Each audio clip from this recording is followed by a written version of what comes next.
नमस्कार, स्वागत है आपका आरटी हलचल में और मैं हूं आपके साथ फाल्गुनी सोनी लेकर जिले के तरोताज़ा हालात। चलिए सबसे पहले नजर डालते हैं आज की हेडलाइंस पर। रोड नहीं तो वोट नहीं की आवाज हुई बुलंद, ग्रामीणों ने लोकसभा उपचुनाव के बहिष्कार की दी चेतावनी। न्यायाधीश एसपी कलेक्टर ने शहीदों को दी श्रद्धांजलि। खाद्य विभाग ने दूध डेयरियों पर मारा छापा। सीके ग्रीन कॉलोनी में मां लक्ष्मी की हुई प्राण प्रतिष्ठा, निकाली गई शोभा यात्रा। और अब गतिविधियां विस्तार के साथ। बुरहानपुर जिले की खकनार तहसील के ग्राम सिंधी नाला में मूलभूत सुविधाओं से वंचित मतदाताओं ने अपने वोट को हथियार बनाते हुए खंडवा लोकसभा उपचुनाव में मतदान का बहिष्कार करने की प्रशासन को चेतावनी दी। रोड नहीं तो वोट नहीं, ठीक सुना आपने। ऐसी ही कुछ आवाजें ग्राम सिंधी नाला में सुनाई दे रही है, जहां के लोग आज़ादी के 70 साल बाद भी मूलभूत सुविधाओं से वंचित है और अपने वोट को हथियार बनाकर सड़क और स्वास्थ्य सेवाओं की मांग कर रहे हैं। जब तक रोड नहीं बनेगा तो वोट भी नहीं देंगे, जिससे राजनीतिक पार्टियों में हड़कंप मचा हुआ है। बुरहानपुर जिले में रोड नहीं तो वोट नहीं की आवाज़ बुलंद करते यह सभी लोग खकनार तहसील के ग्राम सिंधी नाला के रहने वाले हैं, जो देश की आज़ादी के 70 साल बाद भी मूलभूत सुविधाओं से वंचित है।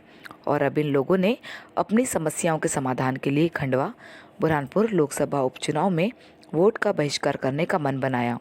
इनका कहना है कि तमाम सरकारें आई और चली गई, इन लोगों ने अपना वोट देकर तमाम सांसद विधायक बनाए, लेकिन किसी ने इनका ध्यान नहीं दिया और आज भी यह लोग सड़क और स्वास्थ्य जैसी मूलभूत समस्याओं से वंचित है। जब भी कोई चुनाव आता है तो बुरहानपुर के नाम पर राजनीतिक होने लगती है और सरकार बनने के बाद बुरहानपुर के नाम पर बड़े बड़े पैकेज भी दिए जाते हैं, लेकिन वह बड़े बड़े पैकेज कहाँ जाते हैं इसका आज तक पता नहीं चल सका।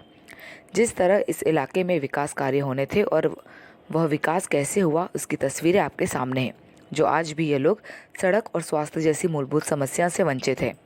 आदर्श आचार संहिता लागू होते ही जिला निर्वाचन अधिकारी दल बल के साथ लगे हुए हैं कि वह बुरहानपुर जिले में ज़्यादा से ज़्यादा मतदान करा सके और चुनाव शांतिपूर्ण तरीके से हो जाए। लेकिन जिस तरह से आज वोट बहिष्कार की आवाज़ उठी है, उसको देखकर ही लगता है कि जिला निर्वाचन अधिकारी को ज़्यादा से ज़्यादा मतदान करा पाना बड़ी चुनौती होगी। जब इस संबंध में पंचायत के सचिव रवि दंदेरे से बात की तो उन्होंने भी माना कि रोड की समस्या बनी हुई है।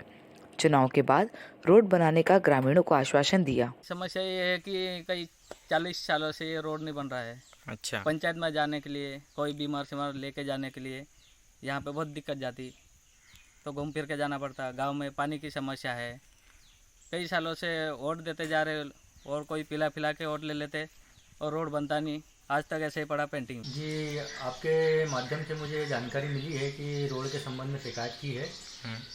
तो जहाँ तक मेरी जानकारी में है, वहाँ रोड आने जाने के हिसाब से सही बना नहीं है वहाँ पे पहले से, और लोगों को काफ़ी समस्या होती है आने जाने में। हाँ।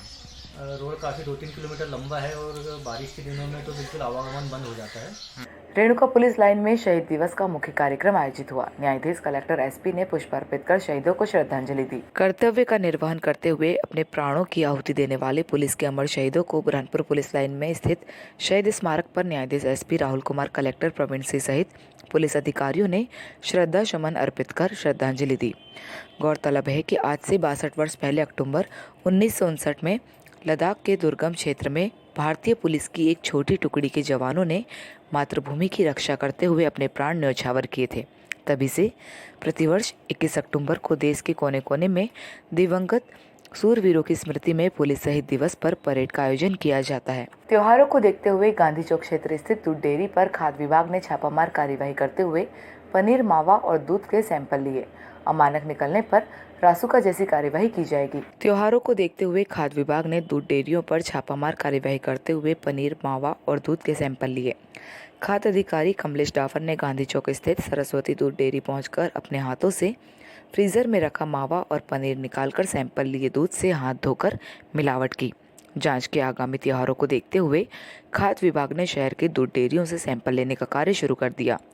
यदि सैंपल अमानक पाए जाते हैं तो उन पर रासुका जैसी कार्यवाही की चेतावनी भी दी है। आपको बता दें कि त्योहारों के समय मिठाई, मावा और पनीर की अधिक बिक्री होने के कारण ग्राहकों को दुकानदारों द्वारा अमानत वस्तुएं तो नहीं बेची जा रही है। इसके लिए लगातार खाद्य विभाग कार्यवाही करता रहता है। इसी के चलते आज भी दूध डेयरियों पर कार्यवाही कर सैंपल लिए। आज हम दिवाली त्योहारों को देखते हुए जितनी भी डेयरियां हैं उनकी जांच कर रहे हैं कि कई अमानक खाद्य पदार्थ का विक्रय नहीं हो रहा है। इसी की ध्यान में रखते हैं हम सरस्वती डेयरी पर आए हैं। यहाँ पर हमने एक पनीर और मावा का सैंपल लिया है। इसके बाद अन्य डेयरियों की भी हम जांच करेंगे। सर, यदि अमानक चीज पाई जाती है तो किस तरह की कार्रवाई होगी? अगर अमानक चीज कोई पाई जाती है तो इसको खाद्य सुरक्षा मानक अधिनियम की धाराओं के अंतर्गत पेनल्टी का प्रावधान है। हाँ, अगर कोई ज़्यादा मेजर प्रॉब्लम अगर मिलावट होती है, अनसेफ आता है, तो उसमें रासुका की कार्रवाई हो सकती है। शहर से लगे सीके ग्रीन कॉलोनी में 3 दिवसीय धार्मिक अनुष्ठान के कार्यक्रम संपन्न हुए। आज शोभा यात्रा निकालकर मंदिर में मां लक्ष्मी की प्रतिमा की स्थापना की गई। शहर से लगी सीके ग्रीन कॉलोनी में लक्ष्मी माता मंदिर में मूर्ति की प्राण प्रतिष्ठा की जा रही है, जिसको लेकर आज मंदिर से शोभा यात्रा निकाली गई। शोभा यात्रा में महिलाएं सिर पर कलश लेकर चल रही थी। शोभा यात्रा का कॉलोनी वासियों द्वारा जगह जगह पुष्प वर्षा कर स्वागत किया गया। समिति के नरेंद्र अग्रवाल और राहुल अग्रवाल ने बताया कि सीके ग्रीन कॉलोनी में लक्ष्मी माता मंदिर में लक्ष्मी माता की प्रतिमा की प्राण प्रतिष्ठा की जा रही है। 3 दिवसीय प्राण प्रतिष्ठा के बाद आज शोभा यात्रा निकाली गई। शोभा यात्रा में बड़ी संख्या में कॉलोनी वासी शामिल हुए, जिसके बाद प्रसादी का आयोजन हुआ, जहां बड़ी संख्या में भक्तों ने पहुंचकर प्रसादी ग्रहण की। माता लक्ष्मी के मंदिर का यहाँ पर अपने गलते जो है स्थापना की गई है। माता लक्ष्मी का मंदिर बनाया गया है, जिसकी आज अभी कलश यात्रा चल रही है। कलश यात्रा के बाद में फिर जो है मूर्ति की प्राण प्रतिष्ठा होगी। तो प्राण प्रतिष्ठा के बाद में जो है पूर्णाहुति होगी। उसके बाद में फिर भंडारा रखा गया है। और यह जो सब कार्यक्रम है, ये सीके ग्रीन, सीके ग्रैंड, ये हमारे सब लोगों की ये इच्छा थी कि यहाँ एक अच्छा सा मंदिर बने, और वो मंदिर जो है माता लक्ष्मी का बनाया गया है। और ये मंदिर जो है सभी के लिए दर्शन के लिए सदैव उपलब्ध रहेगा। शहर के शनिवारा चौराहे से जयस्तंभ मार्ग पर आए दिन जाम के हालात बन रहे हैं, जिस कारण वाहन चालकों के साथ साथ पैदल चलने वालों को भी परेशानियों का सामना करना पड़ता है, लेकिन जिम्मेदारों द्वारा इस पर कोई ध्यान नहीं दिया जा रहा। शहर के शनिवारा चौराहे से जयस्तंभ तक बीच मार्ग पर ही वाहन और आवारा पशु बैठने के कारण आए दिन जाम के हालात बन रहे हैं। जाम लगने से वाहन चालकों को परेशानियों का सामना करना पड़ रहा है। इस मार्ग पर दुकानदारों और ग्राहकों द्वारा मार्ग पर ही वाहन खड़े कर दिए जाते हैं, जिस कारण आए दिन जाम की स्थिति निर्मित हो रही है। आवारा पशु बीच मार्ग पर बैठने से भी जाम लग रहा है, लेकिन जिम्मेदारों द्वारा इस और कोई ध्यान नहीं दिया जा रहा। आज भी करीब 20 मिनट तक यहाँ जाम लगा रहा, लेकिन यातायात पुलिस के जवान भी नहीं पहुँचे। जहाँ पर जाम लगता है उसी स्थान से करीब 500 मीटर की दूरी पर ही यातायात थाना है। जाम लगने के कारण वाहन चालकों के साथ साथ पैदल चलने वाले राहगीरों को भी परेशानियों का सामना करना पड़ता है। खंडवा लोकसभा उपचुनाव 30 अक्टूबर को संपन्न होना है, जिसको लेकर प्रशासन द्वारा तैयारियां की जा रही है। इंदिरा कॉलोनी स्थित ऑडिटोरियम में एसडीएम ने अधिकारियों और कर्मचारियों की बैठक लेकर आवश्यक दिशा निर्देश दिए। खंडवा लोकसभा उपचुनाव को लेकर 30 अक्टूबर को मतदान संपन्न होना है, जिसको लेकर प्रशासन द्वारा तैयारियां की जा रही है। इंदिरा कॉलोनी स्थित ऑडिटोरियम में वाहन चालकों की एसडीएम ने बैठक लेकर उन्हें आवश्यक दिशा निर्देश दिए। आपको बता दें कि प्रशासन द्वारा मतदान को लेकर तैयारियां की जा रही है, जिसके चलते अधिकारी कर्मचारियों को प्रशिक्षण भी दिया जा रहा है। 30 अक्टूबर को खंडवा लोकसभा क्षेत्र में उपचुनाव का मतदान होना है, जिसको लेकर प्रशासन तैयारियां कर रहा है।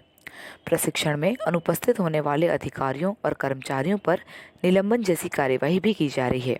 कलेक्टर ने कहा कि जो भी अधिकारी कर्मचारी लापरवाही बरतेगा उसे बख्शा नहीं जाएगा। और अब वक्त हो चुका है आपसे विदा लेने का। जाते जाते डालते नजर आज की हेडलाइंस पर। रोड नहीं तो वोट नहीं की आवाज हुई बुलंद, ग्रामीणों ने लोकसभा उपचुनाव के बहिष्कार की दी चेतावनी।